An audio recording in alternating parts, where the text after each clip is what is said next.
One of the great things about White Rock Lake is that so many generations of Dallasites have enjoyed it.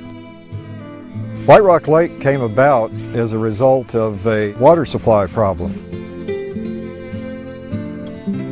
In 1910, the city of Dallas decided to build a dam across White Rock Creek. The lake was mainly used as a water supply.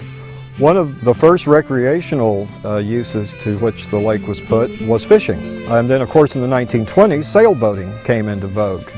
And the bathing beach was built over on the east side, the less developed side of the lake.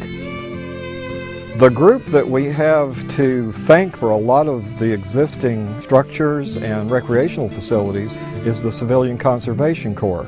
The CCC did wonders for White Rock Lake. I was 16 when I joined. I came off of a farm. We didn't make much pay, but we had a place to live and a place to sleep, and 3 square meals a day. And that's something a lot of the boys didn't have back then. That was in the Depression days. And of course, back then we didn't have equipment to do with. My duties began with learning what you do in a rock quarry. The building structures use some rock. They would dynamite this area. The crew I was in was responsible for reducing these big rocks to low rocks. And you do this by a chisel and a sledgehammer. At the time we built this park, or the parts of it that we did build, we had no idea that it would ever materialize into the beautiful place it is today, and it took a great lot of help after the CC to make this as usable as it is today. Makes you feel proud that you were part of doing it. It builds character because, well, you work. You don't, character just not given to you on a gold spoon. You have to work for it, and you appreciate it. And I walk right out here now and I see a lot of things that we worked on. Back in the old days, White Rock Lake was taking a day trip out into the countryside. This was mainly a rural area. My family moved to Dallas and to the White Rock Lake area in 1938, and we moved into the house known as Mount Vernon over across the lake. Well, one of the earliest things that I can remember, and I was probably 9 or 10 years old, there was great fascination with lightning bugs. You'd catch them and put them in a glass jar with a top on it and punch holes in it so they'd survive. But I can remember that as a little boy I would go along the shore of the lake and we would scavenge and find things that had been washed up and the treasures that a little boy would normally bring home.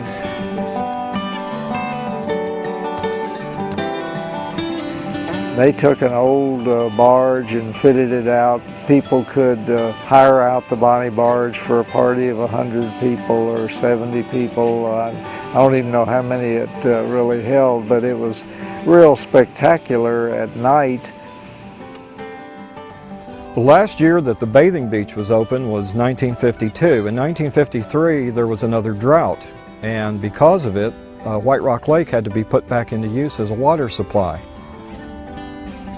Back in the old days, people used to come to the park to cool off, but now they could stay home in their air-conditioned houses and watch television.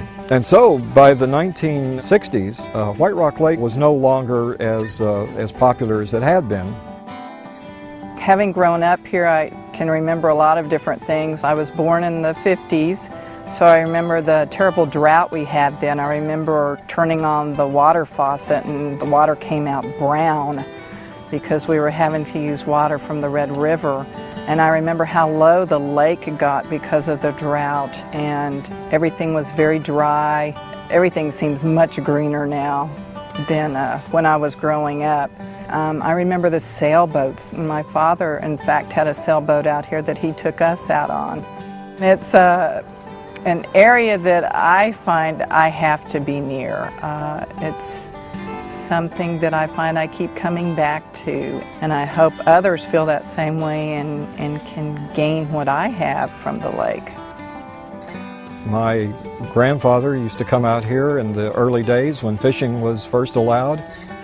Brought my father with him as a little boy to enjoy that as well. When I was a child, my mother and father brought me out here, and we enjoyed it together as a family, picnicking, riding bicycles, having fun.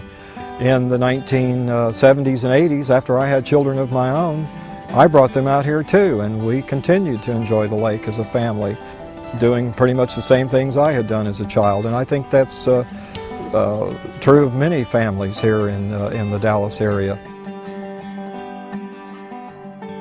It's a remarkable experience being out in the middle of the lake and in a human-powered craft, because it's just silence. It's a very peaceful way to get a lot of good exercise, and it's a wonderful way to learn to appreciate the natural beauty of White Rock Lake.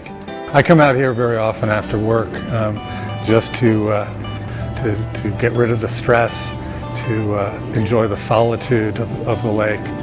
You know, different people come out here to row for different reasons. Today, here we are in the early 21st century, and the future looks brighter than it did back in the 1960s and 70s. By the time that 100th anniversary rolls around, White Rock Lake will be even better than it has ever been before. So it's a park that shows to everyone else that we can coexist with nature. There's plenty of space for not only the people who like to come out and enjoy it, but for the wildlife to come in and coexist with us, and for people to get close and to see nature. This is not just a piece of water sitting in the middle of the city, but it's really a living, breathing ecosystem that exists here that you won't find anyplace else. So many thousands of people have come out here and enjoyed this lake over the years, and have brought their children here and continue to bring their children here and build up that storehouse of memories that they all truly treasure.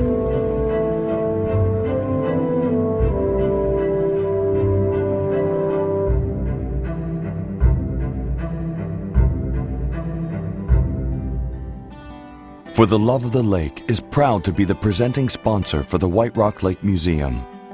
Founded in 1995 with a mission of preserving and protecting White Rock Lake Park as an urban oasis, the volunteer organization created the Second Saturday Shoreline Spruce Up and purchased numerous amenities for the park: drinking fountains, park benches, trash and recycling containers, the playground at TP Hill, fitness equipment, and the Sunset Bay statue commemorating the CCC. For more information, visit whiterocklake.org or call the Lake Line at 972-622-SAVE.